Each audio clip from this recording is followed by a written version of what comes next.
Assalamualaikum warahmatullahi wabarakatuh.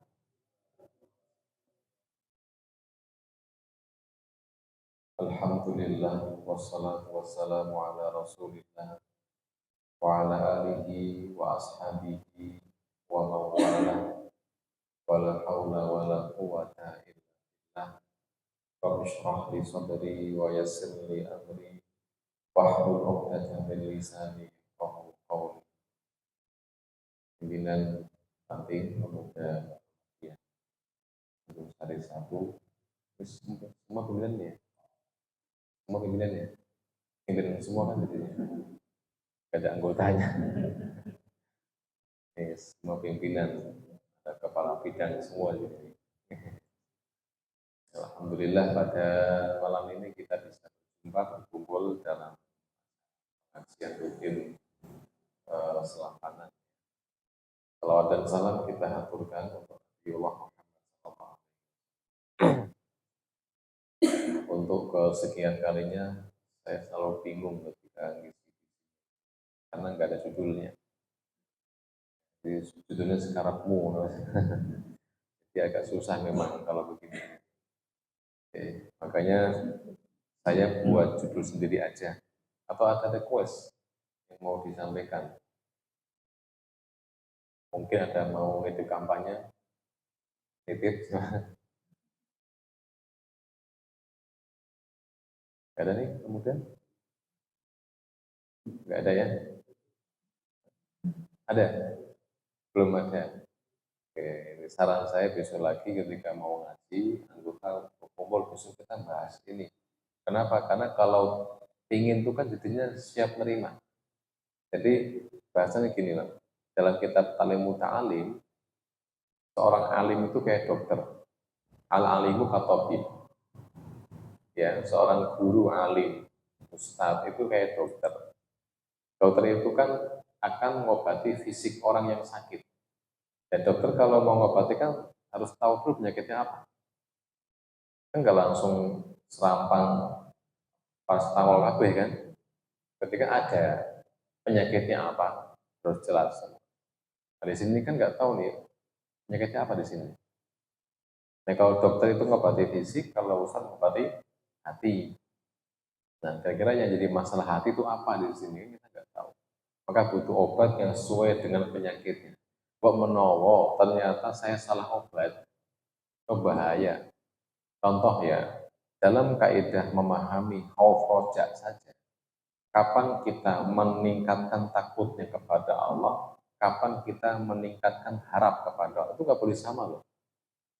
Dalam kitab atau kirah diterangkan seperti itu. Jadi, kapankah kita ngaji bab harap? Allah penyayang, Allah itu pengampun, begitu. Kapan kita harus ngaji bab tentang takut? Adabnya pedih, sisaan nerakanya mengerikan. Saya bayangin, lagi down, lagi lesu, bab neraka disampaikan. Yang parah, begitu. Jika di kitab At-Tadrah terangkan begini, pembahasan bab khauf itu disampaikan ketika sehat.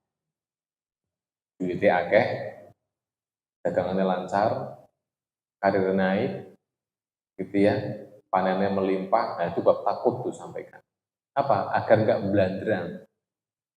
Karena biasanya kalau sudah duitnya banyak itu beda. Jenengan duit akeh beda. Ngaji ora pernah ya? Jamaah ora salate. Itu. Itu maka butuh ada tema khauf di situ, biar takut, biar mau mengendalikan dirinya. Tapi ketika down sakit, lagi parah sakitnya, hati-hati. Lagi sakit dijenguk, ditengok, nasihati, sama kayak dosa boleh rokok mati kowe. Ngono ya tambah down. Ketika kondisi sakit, dibombong. Allah Maha Pengampun, dosamu akan diampuni Allah. Allah Maha Penyayang, insya Allah ya mari rahmati. Jadi ini beda temanya, jadi beda masalah, beda tema. Begitu. Di sini apa yang jadi masalah? Takutnya ntar saya salah tema, bahaya lagi. Monggo silakan diskusi kalau ada request, kalau ada kita bahas bersama-sama. Kalau saya tahu tadi sejarah perintah sholat, berarti Isra Mi'raj, oh talim muta'alim, oh bagus semua di sini. Sholat dan adatul mu'alim, adabul muta'alim. Sebelum ada perintah sholat 5 waktu, kira-kira sahabat sholat nggak? Coba kapan mulai perintah 5 waktu sholat? Itu kapan? Tahun kapan? 10 kenabian kan? Jadi 10 akhir, Nabi sudah dakwah 10 tahun di Mekah. Baru ada perintah sholat. Dan selama ini mereka sholat nggak sahabat? Apa sholatnya? Sholatnya mulai. Qumil laila illa qalila isfahu awil qusminhu qalila. Di sini teksnya adalah hari itu para sahabat itu wajib sholat qiyamul lail. Wajib hukumnya. Sehingga Imam Syafi'i dan Imam Hambali itu beda pendapat. Sholat apa yang lebih mulia setelah sholat 5 waktu? Ya, sholat apa yang paling afdol setelah sholat 5 waktu? Imam Syafi'i mengatakan sholat qiyamul lail. Apa alasannya? Karena qiyamul lail itu adalah mantan wajib. Mantan wajib. Bekasnya biar wajib. Jadi nggak wajib lagi, sunnah. Jadi mendekati kewajiban. Sedangkan Imam Ahmad bin Hambal mengatakan lebih utama qobliyah ba'diyah daripada qiyamul lail. Kenapa? Karena hadisnya qobliyah ba'diyah sebagai penopang, nambal sholat wajib. Kan begitu. Jadi posisi sebagai tambalan dan syarat bahasanya ya. Syaratnya sholat wajib. Tadi jadi dulunya wajib, ya mulai jadi wajib. Nah mulai diperintah sholat 5 waktu itu sejak kejadian Amul Huzn, tahun kesedihan. Ya, tahun kesedihan. Itu tahun di mana meninggalnya 2 penopang dakwah Nabi. Satu istrinya yaitu Khadijah binti Khuwailid, penopang dakwah yang paling kuat, pendanaannya besar, kasih sayangnya secara material, secara emosional, secara apa lagi itu, dorongan segala galanya, tuntas, totalitas untuk Rasulullah, itu Khadijah. Juga meninggal adalah siapa? Pamannya namanya Abu Thalib. Abu Thalib ini memang dia kafir, non muslim, tapi luar biasa, pembelaannya luar biasa. Tapi meninggal juga paman beliau, Abu Thalib, tahun 10 kenabian. Maka jadilah tahun kesedihan. Jadi sholat itu sebagai hadiah. Akhirnya beliau Isra Mi'raj ya. Tapi ada kisah sebelumnya. Jadi ada karena 2 kesedihan yang Nabi rasakan, maka 2 kabar gembira yang didapatkan. Ada yang tahu nggak? Ada 2 musibah, yaitu meninggal 2 orang tadi. Maka Allah berikan 2 hadiah, 2 hiburan. Satu Isra Mi'raj, kedua, dan ini longkong dibahas yang kedua ini. Apa? Masuk Islamnya rombongan jin Asbahan. Kisahnya itu Rasul malam hari ngajak Ibnu Mas'ud, Abdullah bin Mas'ud, ke sebuah tempat malam hari lapang. Itu Rasul masuk, kata Rasul, Ibnu Mas'ud, jangan lewati garis ini, di garis. Saya mau ke sana. Kamu jangan sampai lewati garis ini. Apapun yang terjadi, siap ya Rasul. Beliau ke tengah-tengah padang pasir. Ibnu Mas'ud melihat kayak Nabi kayak dikeroyok orang banyak sekali, ramai sekali. Sebagai sahabat kan nggak tega, takutnya disakiti Rasul. Pingin lewati tapi takut. Jadi kan ada garis yang Nabi kasih. Rampung, Rasul balik ketemu Ibnu Mas'ud. Ibnu Mas'ud, tadi kalau kamu lewati garis itu, saya tahu kau pengen lewati. Kalau lewati mati kamu. Itu jin. Kenapa? Ini alam jin tadi. Nabi masuk ke alam jin untuk menerima syahadat ribuan jin. masuk Islam. Apa seakan-akan? Seakan-akan Allah ngasih tahu, wahai Muhammad, 10 tahun engkau berdakwah di Mekah, hanya segelintir orang masuk Islam, tapi jin ribuan masuk Islam. Ibu nggak senang nggak jadinya? Senang. Jadi ada kalimat dalam surah Al-Ahqaf seperti itu kalimatnya. Bahwa apa? Bahwa wa idh sarrafna ilaika nafara minal jin yastami'una al-Qur'an. Jin itu senang ngaji, ketika ada pengajian mereka datang untuk ikut ngaji. Jadi Rasul kan rasanya bahagia. Walaupun manusianya yang masuk Islam sedikit, nggak apa-apa. Jinnya banyak kok. Kayak pengajian malam ini begitu kira-kira.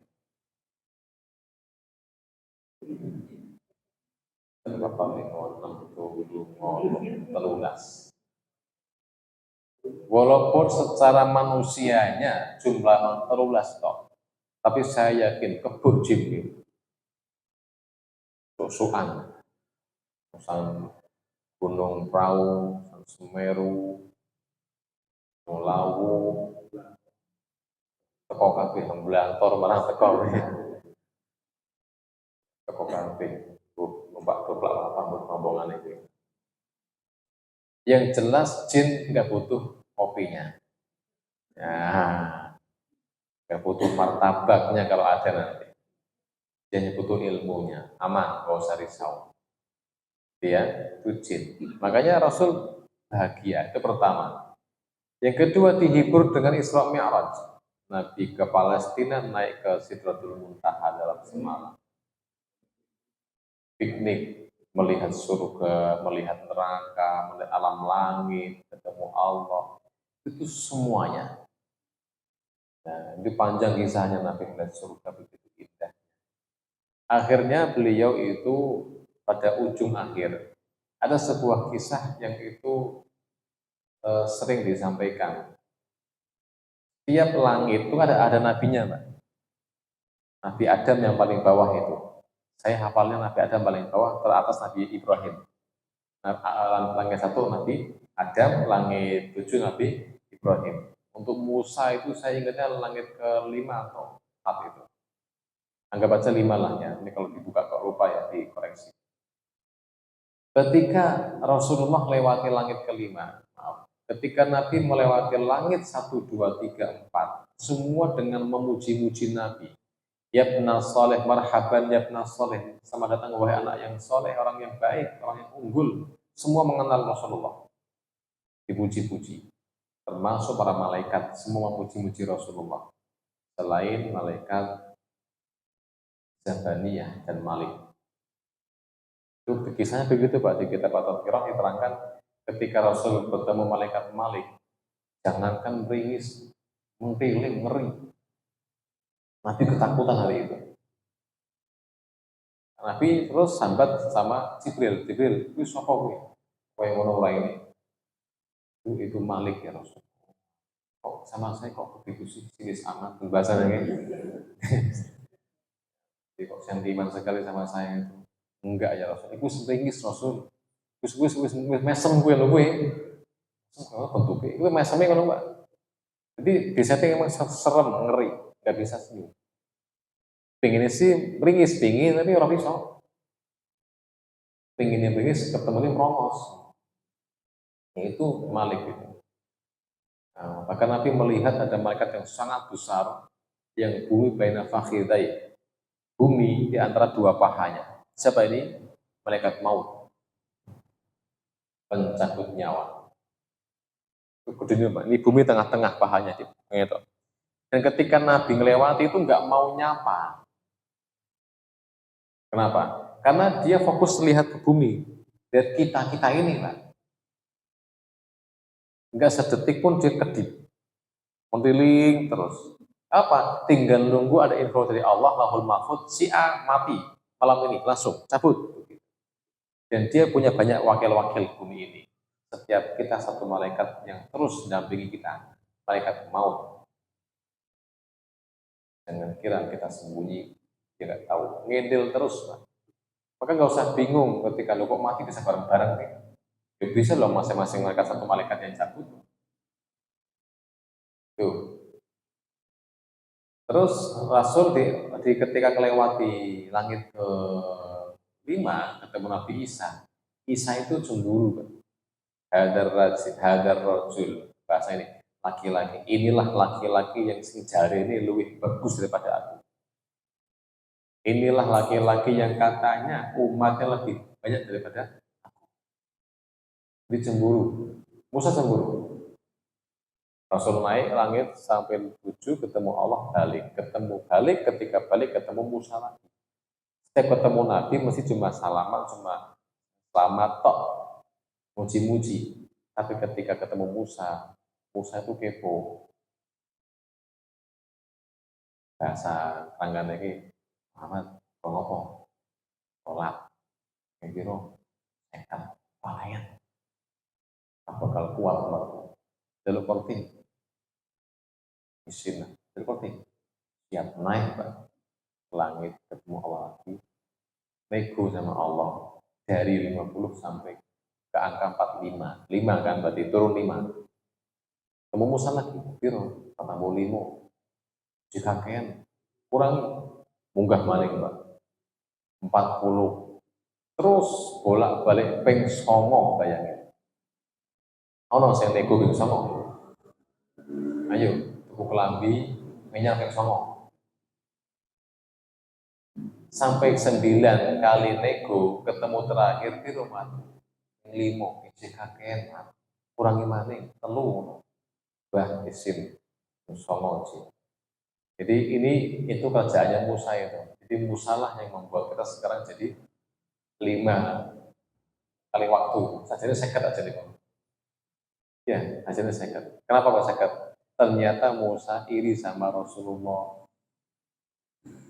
Nabi Musa iri sama umat Nabi Muhammad. Kapan? Nek ibadai akeh, itu jadi mulia. Nah kan? Terus suwargo, suka sitik wae ibadah juga akeh, begitu bahasanya. Jalur kotek sitik wae, ben orang gampang suwargone, gitu bahasa. Iri Musa itu sama Rasul. Ketika Rasul dapat 5, oh 5 kali waktu, Musa senang ikut. Alhamdulillah, 5 kan kurang paha ibadah yang ngono kan. Tapi ternyata ketika Rasulullah ke bumi, Allah sampaikan, wahai Muhammad, ya umatmu hanya sholat 5 waktu dalam sehari, tapi tetap aku hitung 50 kali. Hitung sekat, tetap hitungannya. Kita 5 kali waktu sholat hitungannya ping sekat dalam sehari.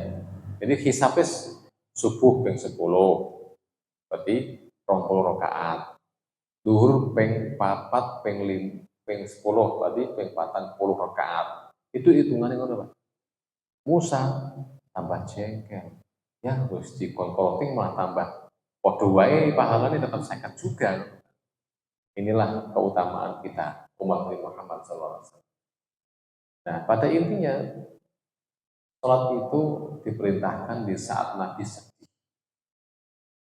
di saat punya masalah berat, itu sholat. Sehingga muncul ayatnya wasta'inu bisabri wassalah.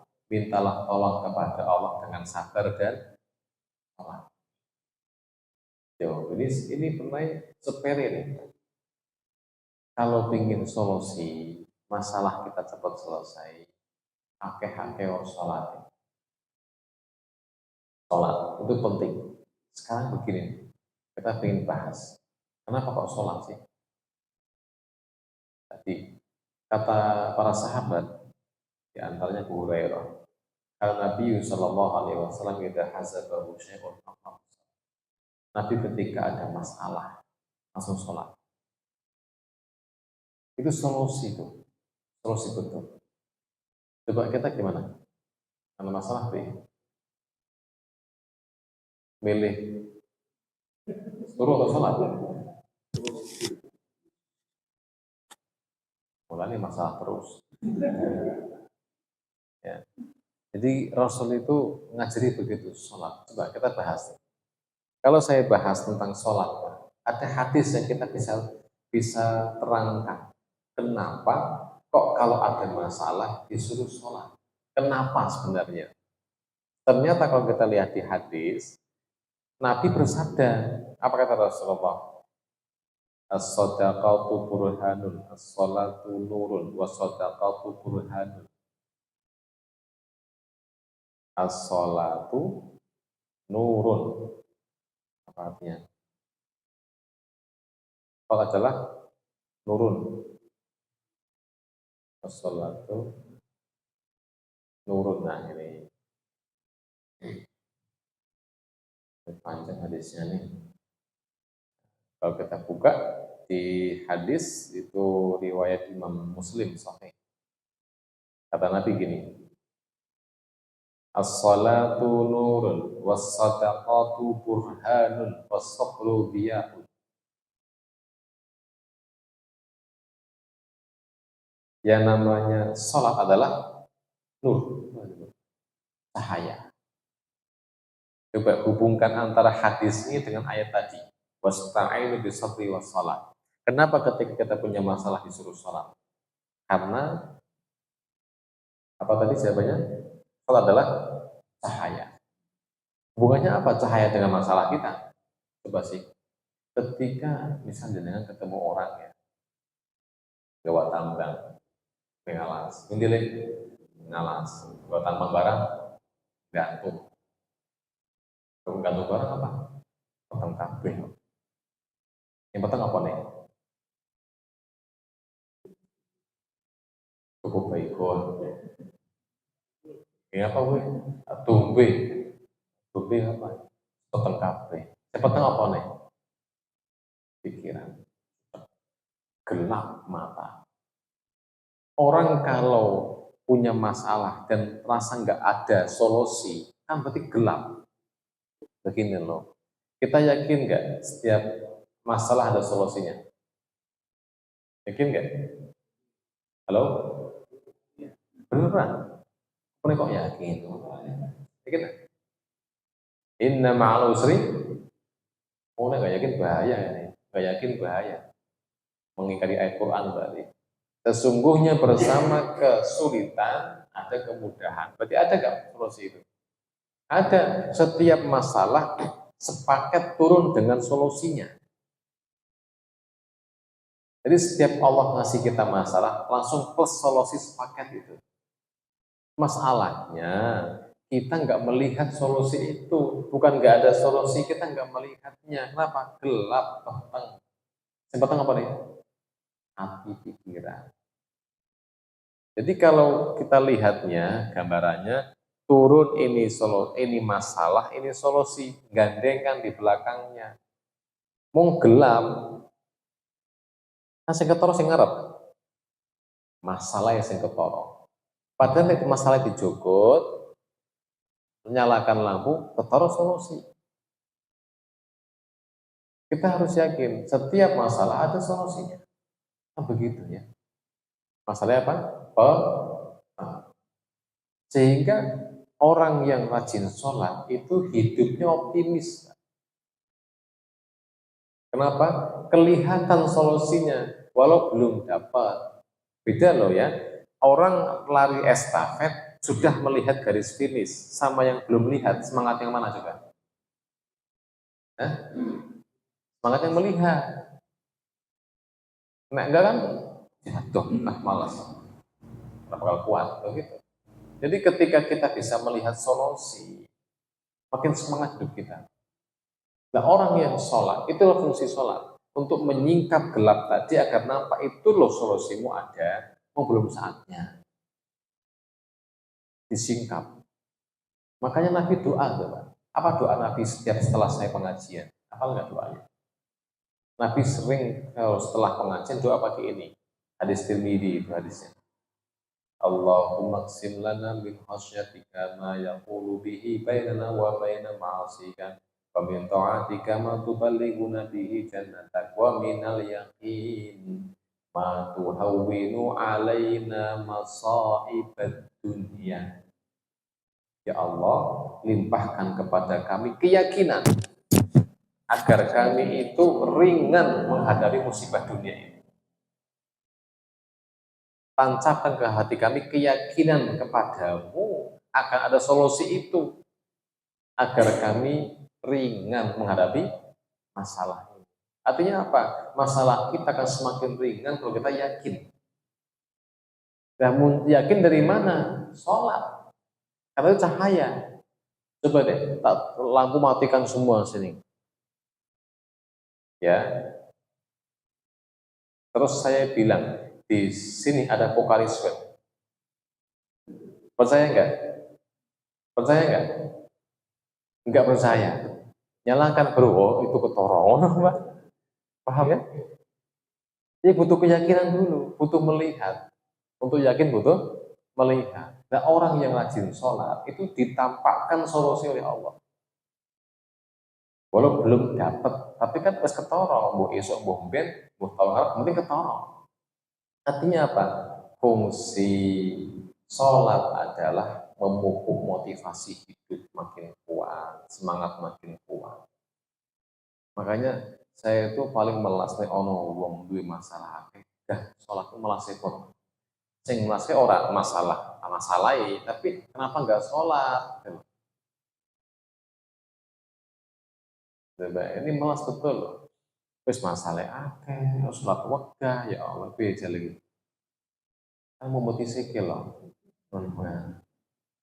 Angel itu lagi. Ya tak gambarkan begini. Ikhtiar bagus, tapi sholat harus pertama.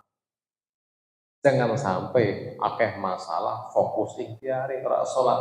Wah nabrak sana sini, yakin. Kita contohkan ya. Jadi ada orang itu kerja, nukan.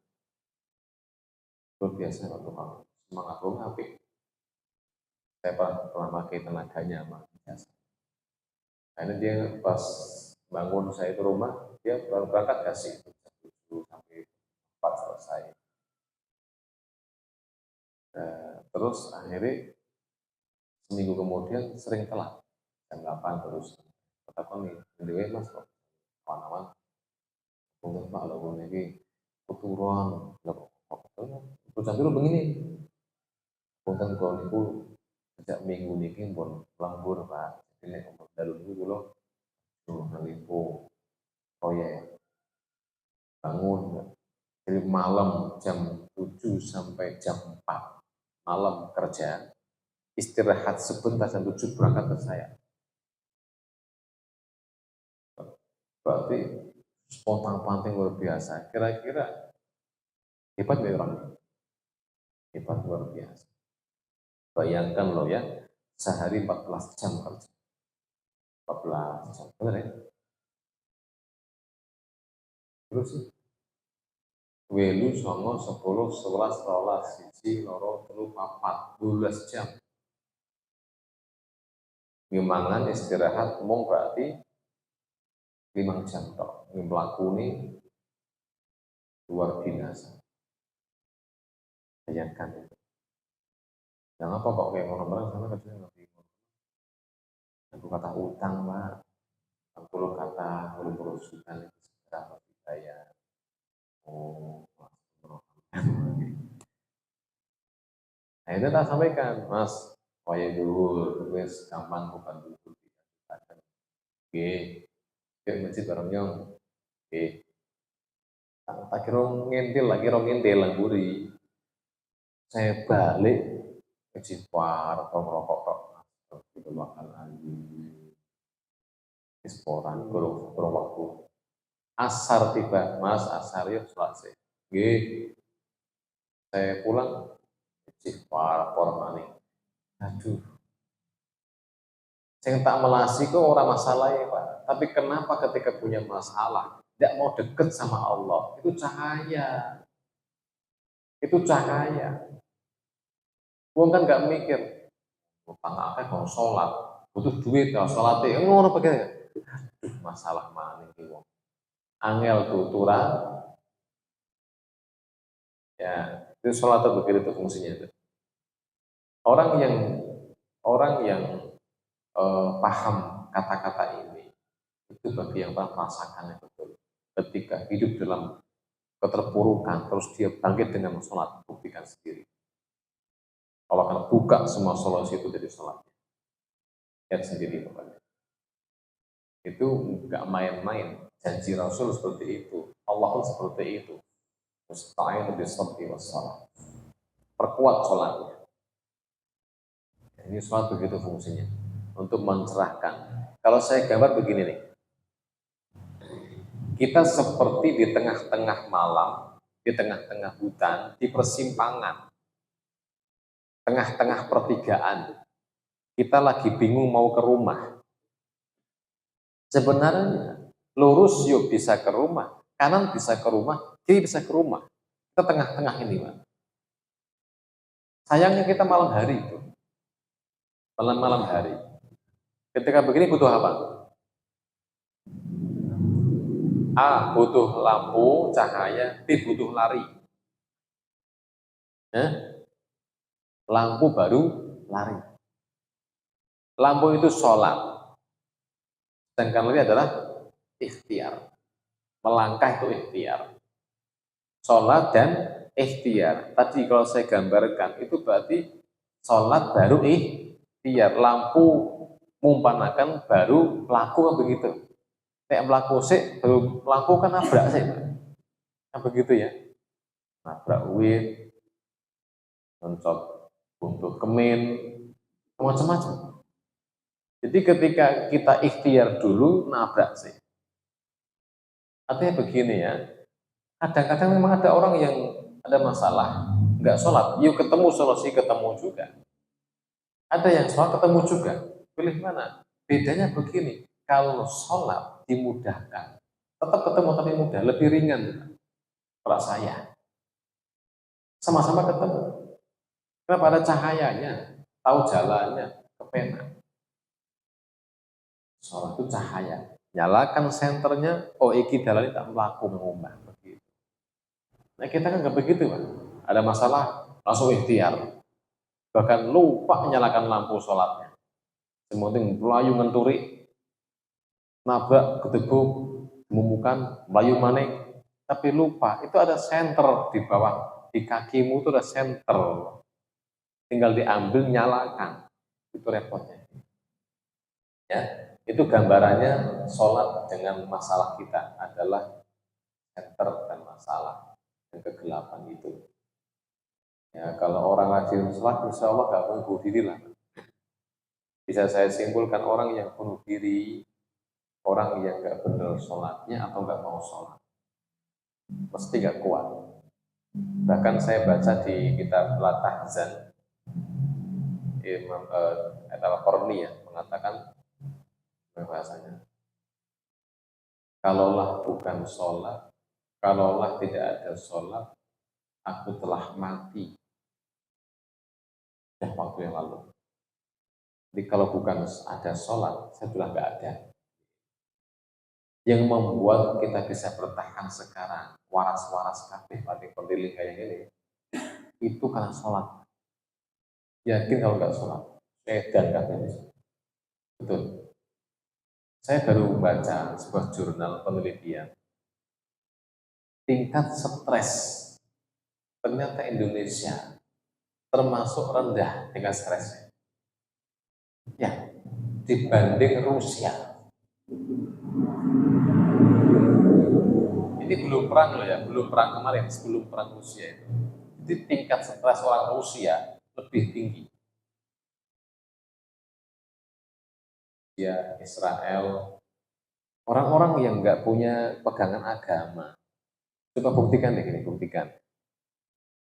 Kalau kita ingin tahu sebuah kampung, desa, kota, negara, itu penduduknya banyak orang stres, apa coba? Antaranya, gampang, banyak hiburannya. Banyak tempat hiburan. Orang pengen hiburan, berarti orangnya nggak terhibur kan? Berarti stres kan? Tempat pelariannya, lihat, kita tahu Amerika, tuh. Lihat, dari mana-mana. Kenapa? Penghilang stres. Di sana berapa tempatnya? Indonesia ada nggak? Ada. Tapi kalau orang ngaji nggak begitu. Bagi kita kan simpel. Kita itu untuk menghilangkan stres gampang. Rehabnya kita adalah ngaji. Thalabul ilmi rahatul qalbi. Karena ngaji itu mengistirahatkan hati. Setelah full kita seharian, seminggu selapan, mikir dunia, tok. Apa? Halo? Nah, itu pusing gak sih? Coba, sing gawe mood tuh mikir apa? Dunia apa akhirat? Sing gawe mood tuh mikir apa? Mikir dunia apa akhirat? Dunia. Apa orang saya mikir akhirat kalau stres? Hati kita itu hati yang Allah ciptakan dengan fitrahnya mengingat Allah akan tenang. Allah bidikilah itu.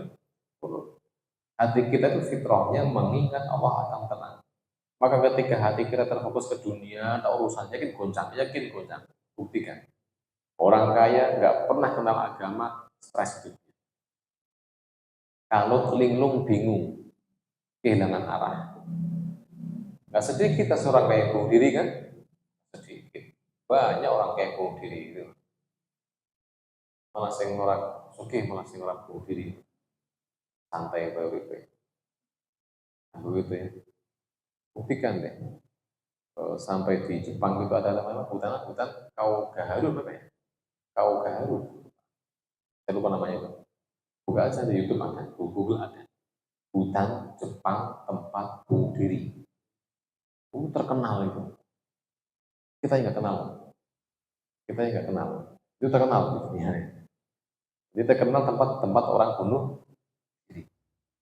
Padahal Jepang itu kan negara maju, kekayaan.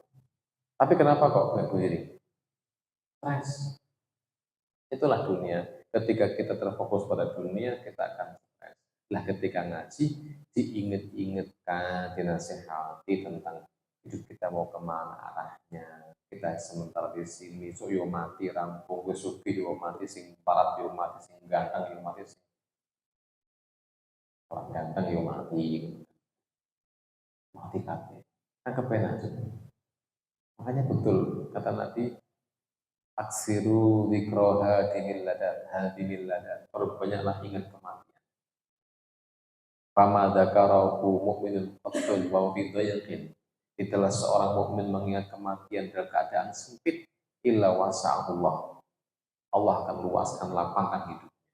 Orang kalau lagi hidup sempit, susah, ingat mati, jadi plong, Pak, kepenak. Enggak pernah. Lagi susah ingat mati, kenapa? Iya loh, lagi susah ingat mati kan kepenak loh. Belarat loh, anak-anak obatnya itu. Aduh, gitu jangan ikut panel temen loh. Ingat, tapi hanya mati rampung ya. Di rampung pelarate, ngono kan? Wong loro bertahun-tahun, rampung loro dengan mati kan selesai. Tapi ketika ingat mati itu semua jadi lupa. Dan mati. Ngaca konyol orang ganteng itu pria jelek. Aku yo mati ya, kan kepenak jadi nih. Sesuka yo mati, sing ganteng yo mati ya kepenak. Jadi ingat mati itu ketenangan. Jadi ketika susah ingat mati akan tenang. Nah, makanya orang-orang yang mukmin itu simpel sebenarnya, bahagianya dengan rehatkan hati dengan hati dan tenang lagi. Orang-orang butuh miras, orang butuh offline. Cukup di duduk majelis ilmu, dengar pengajian, kalau moto-moto ngantuk sidik kan les kan rasanya kan, luar biasa. Itulah fungsinya ilmu kita. Itu pertama ya, bab 1 selesai, tinggal 20 menit. Apa tadi? Oh, adabul muta'alim. Wah, ini agak panjang, apa-apa ya? Kita buka, saya nggak hafal soalnya. Saya punya kitab, judulnya Adabul Alim wal Muta'alim, ditulis oleh Imam An-Nawawi. Adabul Alim wal Muta'alim namanya. Jadi ada kitab hampir sama semua. Kitab Ta'limul Muta'alim itu ditulis oleh Imam Az-Zarnuji. Ada kitab Adabul Alim Muta'alim juga sama. Yang terus adalah saya Yazid Hasyim Asy'ari. Nah, ini yang saya punya itu Adabul Alim Muta'alim karya Imam An-Nawawi. Yang saya pakai yang Nawawi ini, yang lebih jelas. Nah, tapi agak panjang ya, ini susah cukupnya ya.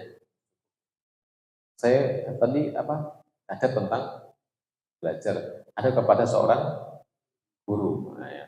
Adab kepada seorang alim. Ya, ini. Adab kepada seorang alim. Ini adab muta'alim, adab mu'alimnya, ada adab muta'alim. Banyak. Kita mulai. Dulu mulai. Taklim muta'alim saya wajibkan ada di pondok. Wajib santri harus khatam kitab ini. Kenapa? Karena itu cara belajar. Di mukadimah kitab ini terangkan bahwa kenapa semakin banyak orang berbelajar tapi semakin bodoh. Ya, artinya susah nyantel. Ngaji terus ke paham-paham. Ngaji tapi ora paham. Ora. Maka santi Mas ngaji. Apa mau ngaji apa? Beruk. Jadi kalau kita merasa begitu berarti ada masalah. Maka di antara sebab kenapa kita susah memahami ilmu agama adalah kita nggak tahu adab cara belajarnya. Yang kedua, setelah belajar pun paham, tapi setelah paham nggak bisa manfaat ilmunya. Artinya apa? Nggak merubah diri.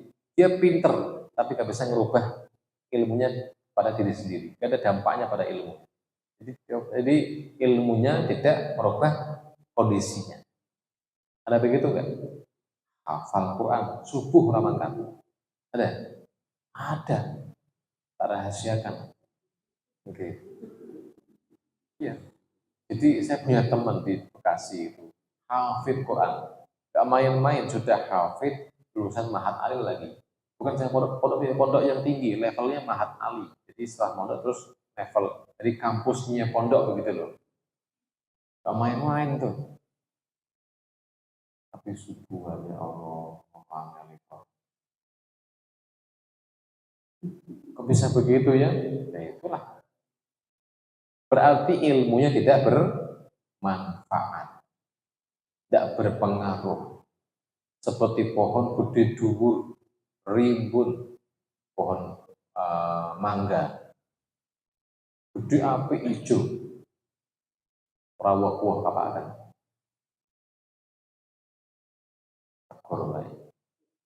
Jadi nggak ada manfaatnya gitu, nggak ada dampaknya itu berilmu, begitu. Maka beliau penulis kitab ini akhirnya punya gagasan, oh berarti butuh ada cara ini. Jadi ta'lim muta'alim atau adabul muta'alim itu di tujuannya adalah agar kita gampang belajarnya, mudah nyantelnya, terus bisa bermanfaat. Begitu. Itu solusi begitu. Itu sebuah gambaran umum dari mukadimah kitab ini. Itu tujuannya begitu. Ngajinya cepat paham, nyantel, terus bisa mengamalkan, bisa merubah hidup kita. Cuma ngaji. Nah ini fokusnya ke bab adabul muta'alim. Bagaimana adab seorang muta'alim, seorang murid, siswa, santri, jamaah pada guru-gurunya. Atau bagaimana secara umum, bagaimana adab seorang muta'alim, bagaimana cara ngaji. Terus terang ini bab yang jarang disampaikan di kalangan Muhammadiyah. Betul ya? Coba kalau teman-teman NU untuk sama Ki gimana? Pokoknya kopi ngerebutan, turahannya ngerebutan. Begitu. Yuk, begini. Kuing ngerebutan. Murah tak akan. Ada seeking sampai tetes terakhir. Ya. Ada sebuah kisah zaman Khalifah Harun al-Rashid. Itu beliau punya putra. Ini kisah disebut di kitab ini. Jadi ada kisah Khalifah ini menitipkan putranya kepada seorang ulama. Dipondokakan lah kira-kira begitu. Sekian bulan, nengoklah khalifah, sang presiden bahasa kitanya, itu nengok anaknya, jenguk anaknya ke pondok. Pas jenguk, pas dilihat anaknya lagi disuruh nyekeli kendi gitu loh, wudu, piye ini, apa bahasa ini, ngecurahkan, apa bahasa Indonesia ngecurahkan ya? Angel Indonesia macam perlengkapan saya. Mengecurkan angel mengecurkan. Ya, jadi pokoknya ngecurahkan di wudu kendi, nah, piye ini wudu kendi. Rampung selesai, setelah dipandangi terus dilihat jauh-jauh, deketin, langsung khalifah ketemu Pak Yai ini. Assalamualaikum warahmatullahi. Maaf Pak Yai, jauh-jauh saya nitipkan putra saya agar engkau didik baik-baik. Sebenarnya malah ajari dia ilmu dan adab. Bukan begini caranya didik anak saya. Sebenarnya salah Pak Yai, jadi seperti ini salah. Sebenarnya harusnya Pak Yai, ketika panjenengan nyuruh anak saya itu nuangkan air untuk engkau wudhu, biar tangan kirinya megang kendi itu, tangan kanannya yang ngusap, yang basuh kaki Anda. Biar tangannya kotor dengan kaki kiainya. Nah, itulah saya harapkan. Yo, jengkel kapaan kan. Ya begitu Pak. Sekilas kok berlebihan, enggak juga. Karena begini, diterangkan bahwa seorang alim seperti Teko, sedangkan santri seperti gelas. Posisi gelas harus di bawah Teko. Kalau gelasnya di atas Teko, bakal kesiram. Kenapa? Karena air akan mencari tempat yang rendah. Ilmu itulah air. Guru-guru adalah tekonya. Dan kita sebagai jamaah, sebagai santrinya adalah kelasnya. Seberapa kita merendah, semakin banyaklah ilmu kita dapatkan. Semakin meninggi kita, semakin susah dapat airnya. Begitu keterangannya, singkat seperti itu. Jadi ukuran kita akan dapat ilmu atau tidak adalah seberapa kita menghormati yang memberikan ilmu. Contoh mudah lah begini. Untuk mendapatkan duit saja. Duit tahu ya. Oh menawa kelingan menawa orang kelingan manik. Ya. Untuk dapat duit saja, kita harus takdim kepada orang yang punya duit kan. Betul? Coba di pasar tuh, ngedol, berambang gue kan, butuh muji-muji pelanggan kan. Tundang buka haji kabeh ya. Itu kan saking-sakingnya pengen ditukoni kan begitu. Jadi harus mentakdimi, menghormati calon pembeli. Bahkan sampai ada kalimat gimana? Oh, raja gitu ya, pembeli dan raja. Segitunya loh. Padahal itu pengen duit. Dan saya tanya, duit sama ilmu mahal mana? Duit sama ilmu itu mahal mana? Halo? Kok bingung jawabannya gitu loh. Duit sama ilmu mahal mana? Yang bener lah. Ilmu duit. Imam Ahmad bin Hambal menyampaikan bahwa minal ilmi ahwajul insan minat ta'ami wa syarab. Manusia lebih butuh ilmu dibanding makan dan minum. Orang nggak makan minum 5 hari, 10 hari, apa? Kubur. Mati kan? Selesai. Paling mati tok itu urusannya. Tapi orang nggak punya ilmu, sehingga dia salah bersikap, salah bicara. Kalimatnya mengatakan kata-kata kemurtadan, sikapnya syirik, mati, musyrik, neraka abadi itu. Ya, sedangkan yang mati karena kelaparan surga. Yang penting punya ilmu. Coba sengsara mana itu? Abadi loh di neraka. Dapat dibayangkan. Itu dampak ilmu luar biasa. Dan ilmu itu, ini di bab kedua tentang ahamiyatul ilmi wa ahlihi. Tentang pentingnya ilmu. Orang yang tidak paham akan mulia ilmu, maka dia tidak akan memuliakan ilmu. Nah ya, orang yang tidak paham akan pentingnya ilmu, maka dia tidak akan memuliakan ilmu. Karena kita mesti akan memuliakan apa yang kita hargai. Ya, betul ya? Kita akan memuliakan apa yang kita hargai. Jangan gawa HP regone 15 juta B kawannya. Terus pokoknya halus betul pokoknya. Merah atau saya kan Motorola, ngunting kan. Begitulah kira-kira. Kenapa? Sikap kita itu akan menghargai apa yang memuliakan apa yang kita. Jadi kita akan menghormati, menghargai, memuliakan. Kalau itu kita hargai betul. Masalahnya sekarang ini banyak orang yang nggak menghargai ilmu, sehingga nggak penting. Allah ngaji orang ngaji berdoa. Padahal bagi yang sudah tahu bagaimana pentingnya ilmu dalam kehidupan sehari-hari, dia akan kejar dengan semua hal apapun. Ya, saya masih ingat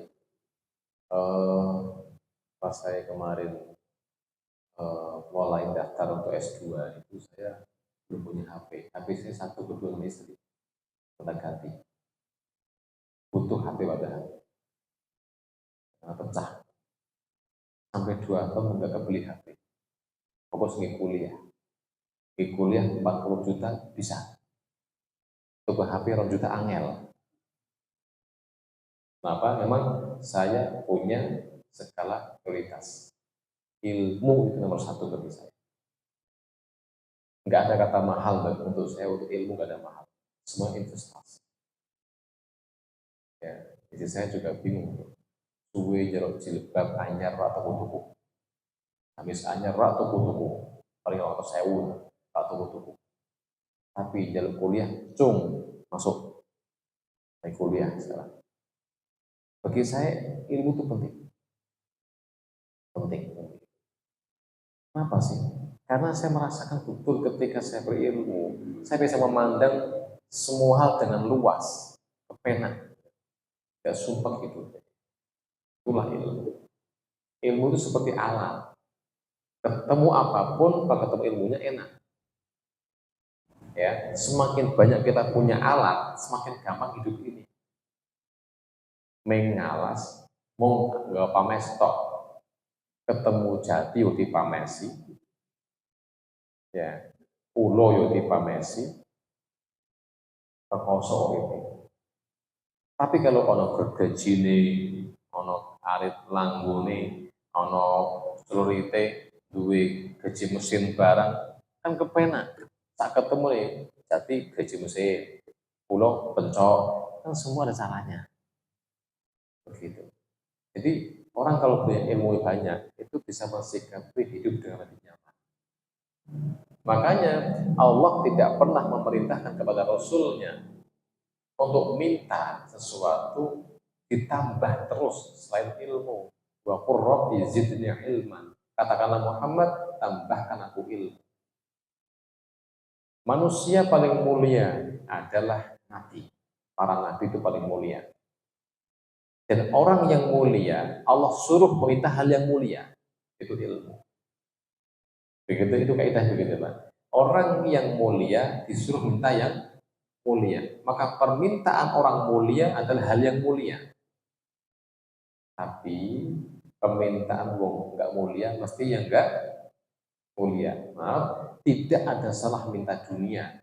Tapi hidup kalau hanya minta dunia, itulah tanda kehinaan kita. Karena dunia dari kata dana, apa di dana? Dana. Ya, dana, ya, dana. Orangnya medani, rendah. Ya, rendah. Bukan jadi kamus. Dana, ya. Dana panjang nanti. Dunia panjang itu rendah. Hina. Ya, itu rendah. Itu dunia itu rendah memang. Hina. Maka orang kalau sudah mengejar dunia jadi rendah. Jadi rendah. Coba apa namanya? Aku nyanyiannya itu pencari beras sama ada dua ya. Ada jadi pencari cinta, pencari beras gitu ya.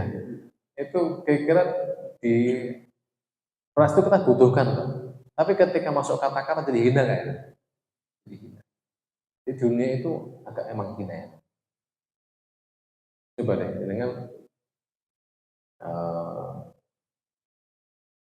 ngantri rebutan ilmu sama ngantri rebutan duit itu di pandangan mulia mana? Itu udah nampak loh, begitulah dunia ini begitu hina. Jadi Nabi itu orang mulia, sehingga Allah kita mencari yang mulia.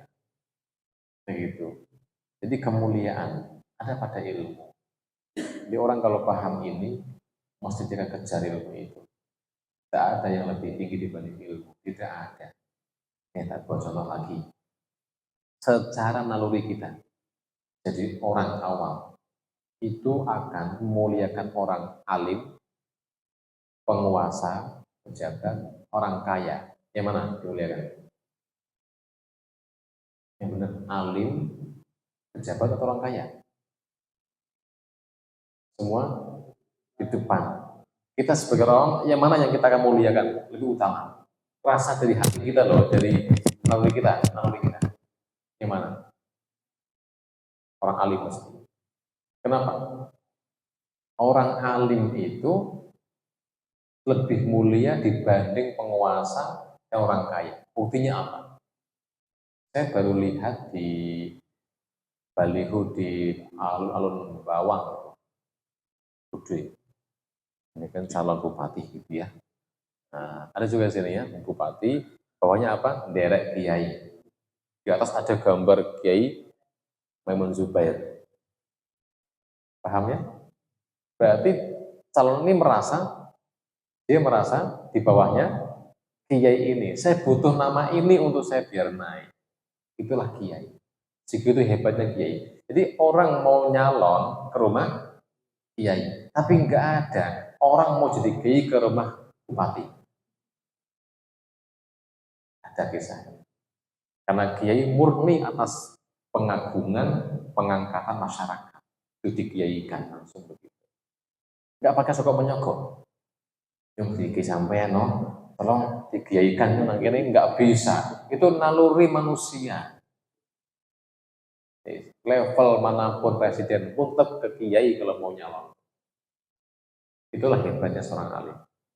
Sampai presiden, gubernur, semua harus ke kiai. Itu hebatnya. Itulah tingginya seorang alim. Karena ilmu itu tinggi sekali. Yang dimuliakan bukan wajahnya. Orang alim itu kan manusia juga biasa. Di sini kan pernah orang ganteng temen lah. Tapi elek juga sih. Tapi kan orang ganteng loh. Ya, jangan jaga, jangan. Tapi kan kenapa dimuliakan? Bukan gantengnya, tapi ilmunya. Bahkan kalau kita lihat, sahabat Abdullah bin Mas'ud itu kecil cungkring. Pernah dicemooh karena kakinya kecil. Tapi Nabi muliakan betul. Dimuliakan. Syekh bin Baz, Mufti Arab Saudi ya, pernah jadi rektor UIN, itu buta. Ya jadi Syekh dimuliakan sedunia. Jadi ilmu itu memuliakan kita. Ta'alam fa'idan ilma zainu. Belajarlah. Karena ilmu menjadi penghias diri. Nek ngerasa orang ganteng, mbok pinter. Ben ketoro ganteng itu kan itu zainun, penghias. Terus orang ganteng, bodoh, waras. Kecampur-campur. Angel. Ya. Jadi pentingnya ilmu begitu. Jadi orang akan ketara nampak indah dipandang kalau kita dia berilmu. bahkan seganteng-gantengnya orang bodoh, tetap nggak nyaman lihat. Ganteng ya, tapi tolong, itu nggak dihargai loh. Ya, ilmu itu penting di situlah. Kenapa tadi ilmu itu zaitun penghias. Dan Allah yang mengangkatnya langsung yarfa'illahul ladzina minkum walladzina utul ilma. Pasti, itu mesti. Tanpa diminta pun pasti orang akan menghormatinya. Itu sebuah naluri makhluk hidup, bahkan malaikat, manusia menghormati orang yang berilmu.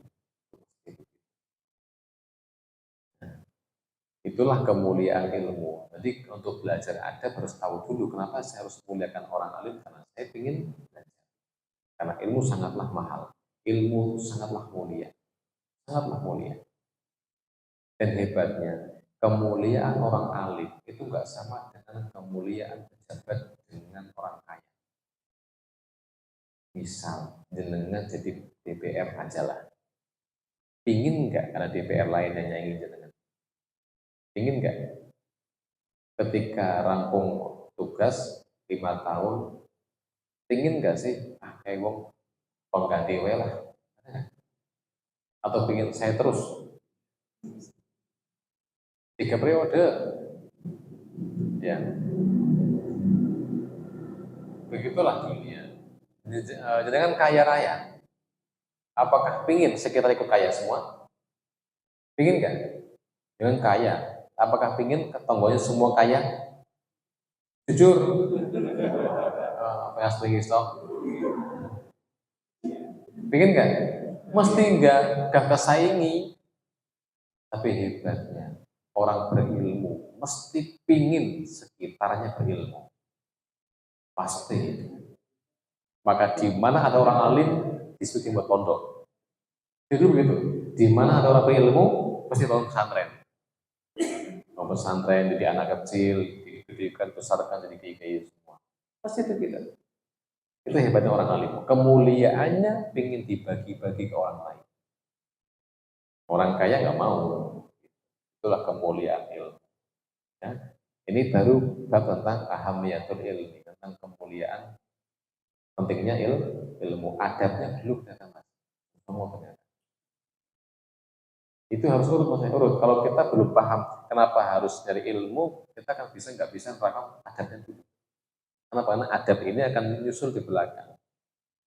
Ketika saya butuh ilmu kepada seorang alim, saya harus menghormatinya. Nah, itu masalahnya. Kita nggak butuh, belum butuh, pasti nggak mau memuliakan. Belum butuh. Maka bab yang sebelum bab ini adalah bab tentang dibuat butuh dulu. Kenapa saya butuh ilmu? Karena ini. Terus terang saya belum pernah mencium tangan orang selain kiai saya. Ya. Kalau kiai saya ke Jepara, hampir cium tangan saya, cium tangannya. Ya, kenapa? Saya ingin tadi pada beliau. Penghormatan saya totalitas. Kenapa saya bayangkan dulu kayak apa saya dulu? Oh, minderan isi nanggung kudu. Terus pokoknya mata surah, hadapan surah. Nah, tapi ternyata ketemu beliau dibimbing baik-baik, sabar 5 tahun mondok di situ, alhamdulillah luar biasa. Ilmu yang beliau sampaikan nempel di hati saya. Tak terlupakan jasa beliau. Itulah ilmu. Nah, begitu ya. Nah, untuk adab muta'alimnya masih ada 30-an. 30 adab muta'alim. Nanti sampaikan mungkin jam 12 tentang. Sedangkan kopi wis siap. Ya, ya nanti saja. Lain kali dibahas tentang adabul muta'alim. Bagaimana kita sebagai orang awam yang ingin dapat ilmu dari seseorang yang alim, bagaimana cara kita mendapatkan, bagaimana kerokoh hati ini bin metu, ya. Oke, oke. Terakhir, masih ingat ya terakhir, saya itu sering ngisi pengajian, Anehnya saya bisa merasakan kadang-kadang temanya sama, kitabnya kitab itu dibahas. Beda jamaahnya, beda lama, beda penjelasannya. Aneh ya? Saya juga tahu kok. Di satu tempat kitab ini setengah jam saya ngomong, tapi di tempat yang lain sejam setengah Mas Nabi ngomong terus, nggak saya belas gitu. Ini benar, ini asik gitu. Gimana ternyata? Pas saya perhatikan, oh ternyata jamaah. Saya ngisi kuliah subuh di Keranggan, maksimal 20 menit, maksimal. Terus hebat gue. Di sini sejam pun kuat saya. Kenapa? Di sini ketika saya ngisi subuh dulu, Jumat, Selasa ya, kan diskusi itu. Hanya begini, begitu, begini, asik gitu ya, pada antusias nanya, kita bahas hukumnya. Dikerankan saya, Assalamualaikum warahmatullahi wabarakatuh. Dia jawab, di kawan tinggal turun ya. Tapi yo tanggung jawab saya sebagai takmir masjid yo tetap tak bimbing baik-baik. Walau anti mutu-mutu mendegal tuh. Ini kan jadinya kayak ya Allah, wis orang lah kewajiban. Yang penting pelaku. Jadi ternyata bahkan ilmu yang saya sampaikan itu akan keluar semua di sini itu yang terekam di sini bisa keluar kalau jamaahnya asik. Coba deh jangan ngobrol nih sama orang. Terus dia itu asik dengerin, oh gitu ya, gimana dengan saya? Oh ngomong terus kan, nggak ada ujungnya, begitulah. Itu namanya menghormati. Maka kalau ingin ilmu guru kita keluar semua, begitu caranya. Tanpa sadar dia akan mengorek, nguras semua ilmunya. Begitu caranya. Itu cara taktik biar guru kita ngomongnya panjang lebar. Tapi nak jangan pingin cepat rampung pengajian, meremah nih. Gue cepat rampung pengajian nih. Yakin, itu gampang. Jadi kan pengen, suwe teman-teman meremah, gue rampung pengajian. Jadi melek suwe. Nah, apa yang tambah suwe kan sih. Sekolah tetap tak tutup lah. Saya. Cukup sekian kajian malam ini, semoga bermanfaat. Mohon maaf jika ada kesalahan. Aku lupa lihat. Wassalamualaikum warahmatullahi wabarakatuh.